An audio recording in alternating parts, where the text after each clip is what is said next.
Water power. It's an alternative source of energy that provides about 7% of electricity in the United States. This book is by Lori Brearley, and it's a true story. Find the truth. Everything you're about to read in this book is true, except for one of the sentences on this page. Which one is true? True or false? People first started using water power in the 1800s. True or false? Ocean waves are affected by the moon. Ocean waves are affected by the moon. Contents. There are 5 chapters in this book. Let's get to it. The need for alternative energy. We use energy every day. It fuels cars and powers cell phones. It cools our homes, keeping them nice and cool when it's hot outside, and warms them up in the winter when the weather gets cold. It provides light through the night while the sun shines in the other half of the world. So yeah, energy is important, really important for our light bulbs and our cell phones and our cars and our heater and our air conditioner. But all of the energy must come from somewhere. And since the 1700s, people have relied mostly on fossil fuels, such as coal, oil, and natural gas. These materials burn easily to create heat and that heat can be turned into electricity, but they're far from perfect. Our supply of fossil fuels is limited. Experts predict that fossil fuels are going to dwindle and their cost will rise and they'll become very expensive. In addition, burning these fuels releases harmful substances into the air. Some substances trap heat in the atmosphere, which leads to climate change. Others create health problems like heart and lung disease.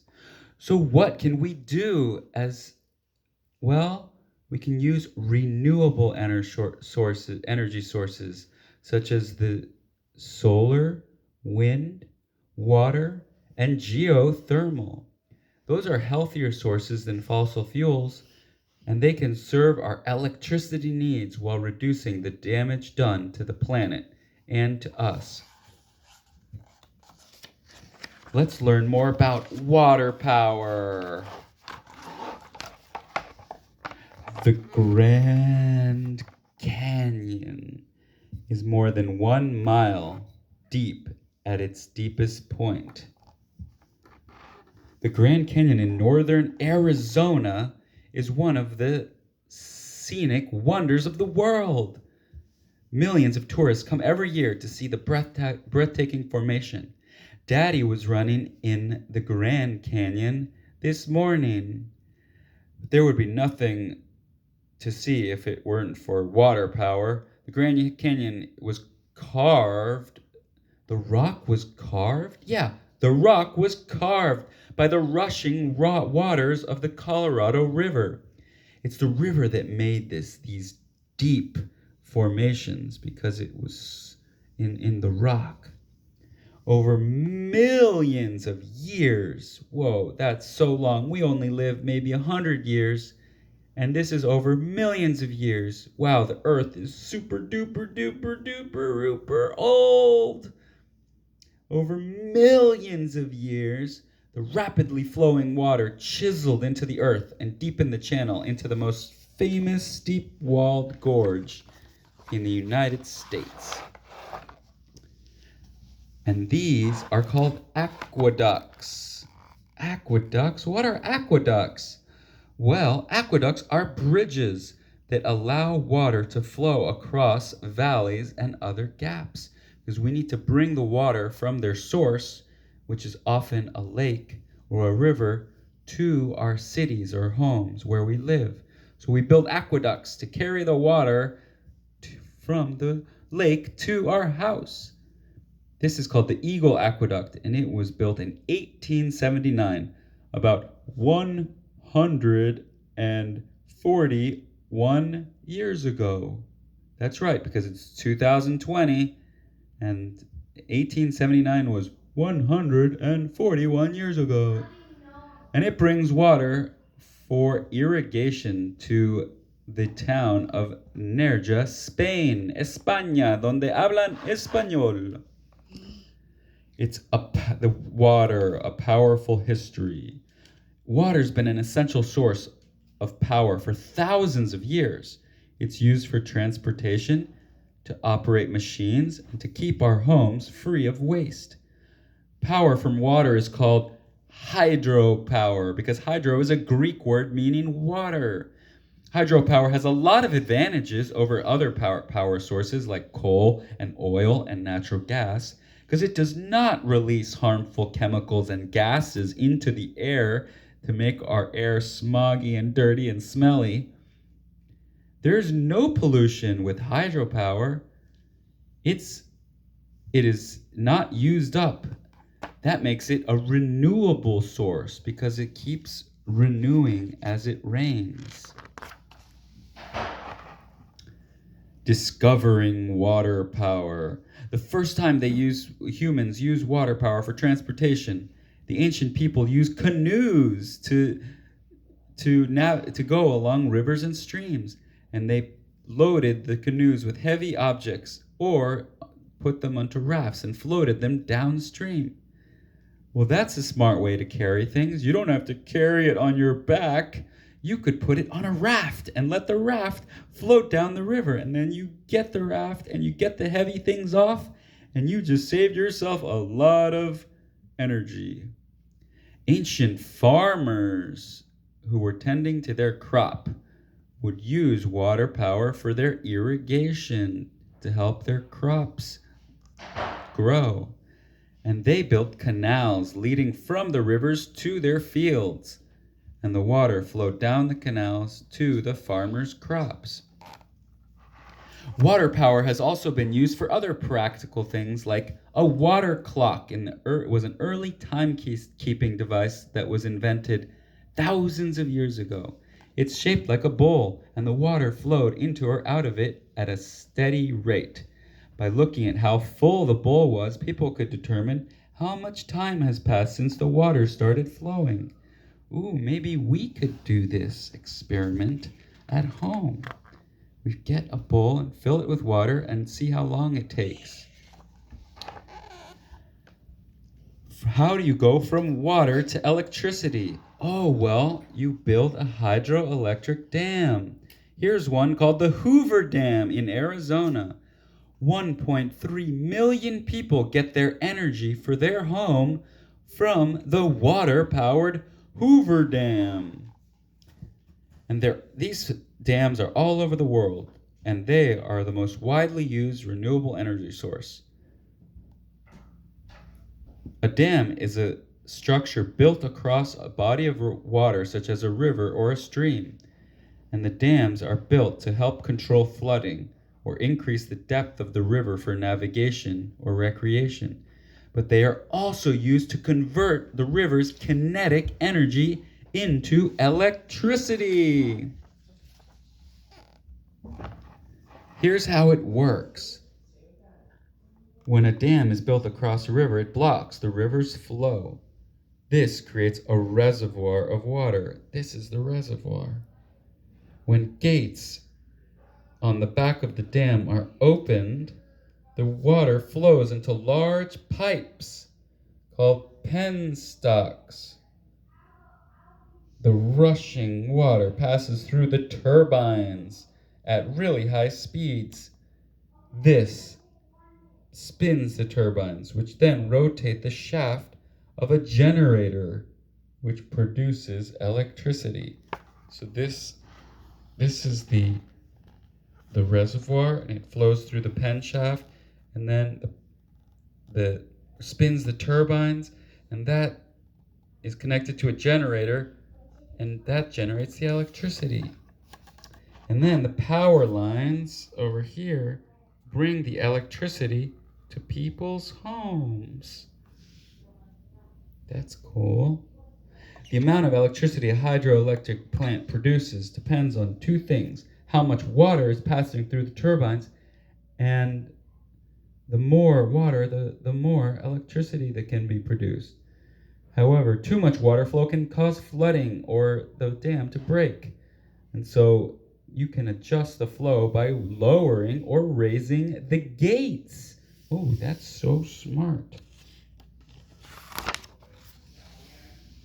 The other factor that determines hydroelectric production of electricity is the speed of the water. How fast is that water going? Fast-flowing water produces more electricity, and tall dams are built to create a difference between the height of the reservoir and the river below the dam. The farther the water falls through the penstocks, the faster it flows. So like a really high waterfall can create, the water's going to go really fast. Then a little tiny waterfall, the water doesn't go as fast. And how do we store this power so that we can use it later? Well, there's something called a pumped storage system that collects the water to use during periods of high demand. The first one is called the Rocky River Project. It was built by the Connecticut Light and Power Company and began operating in 1929. One of today's largest and most powerful pumped storage plant is in Bath County, Virginia. Its 6 turbine generators are capable of pumping 14.5 million gallons of water every minute.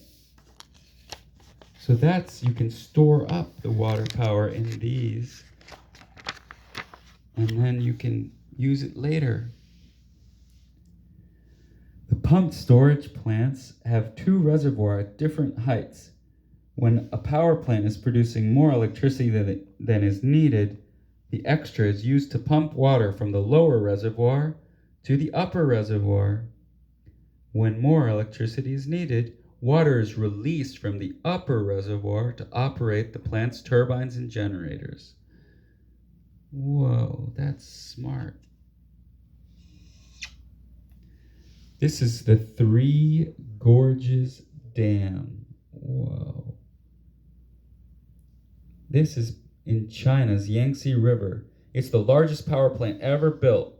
The concrete and steel dam, one of the thickest and largest in the world, is 1.4 miles long and 600 feet tall. Its power plant became fully functional in 2012 after 18 years of construction. 18 years of construction. Many people didn't oppose the construction because it's flooded nearby towns and historic sites, including the Three Gorges for which the dam is named. Millions of people had to leave their homes, and many plant and animal species also lost their homes in the flooding.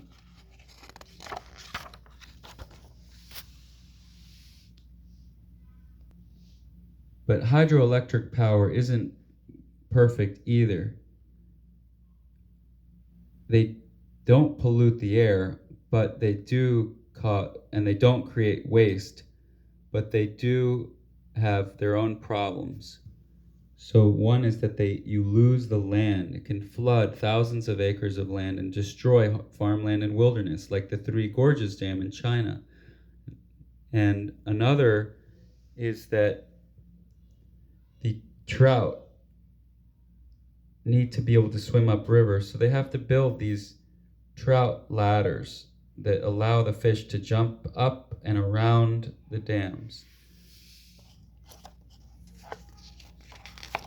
Another problem is that dams alter the health of rivers because free-flowing rivers refresh themselves. But if it's dammed, then it becomes standstill and algae grows and harms the wildlife. Here's a salmon ladder allowing the salmon to go up the dam.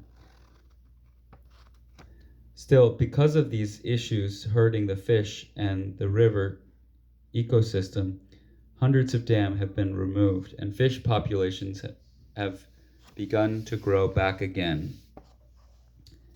Now we're going to learn about the tides and the waves. Because ocean waves are full of kinetic energy as they rise and fall in the ocean. On ocean beaches around the world, many people love to watch waves crash rhythmically against the coast. This beautiful movement in the water is caused by a combination of tidal movement and wind. Ocean levels rise and fall according to a regular cycle called the tide.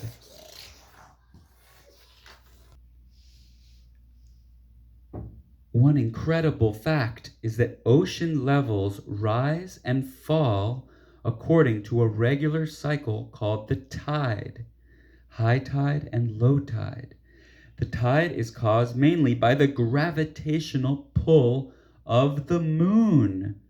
What? The moon, millions and millions of miles away, can pull the tides of the ocean up and down. Wow. So we can now use waves to create electricity too. One thing that makes tidal power with waves so useful is that we can predict when tides come and go. It is all based on the movement of the moon as it orbits the earth. This gives tidal power a big advantage over other sources like wind, solar, or rivers, because we can never be sure when it's going to be windy or sunny or when it's going to rain to fill the rivers. The way this works is as the moon orbits the earth, here's the moon orbiting the earth, going around the earth. Its gravity pulls ocean water towards it. This causes a high tide as it lifts the water up. And then at the same time, another high tide forms on the other side of the earth. This is because the moon's gravity pulls the entire planet towards it, away from the ocean on the opposite side. This water stays where it was, but the planet moves away. This causes the water level to rise in relation to the ground. So low tide occurs as the moon circles the earth, causing waters to fall as they are no longer pulling the ocean up, and then it goes away and there's no more pull and the water goes down to low tide. One way to capture the motion of tidal waters is called a tidal barrage power plant. A tidal barrage power plant is built across a narrow bay or river. When high tide raises the water level, its gates at the power plant are closed to capture the water. At low tide, the water level outside the dam drops, and the dam's gates are then opened. As the stored water flows downwards, it propels these turbines that generate electricity. Here are the underwater turbines that spin. Another method is these underwater turbines. So the blades slowly rotate as the tides ebb and flow.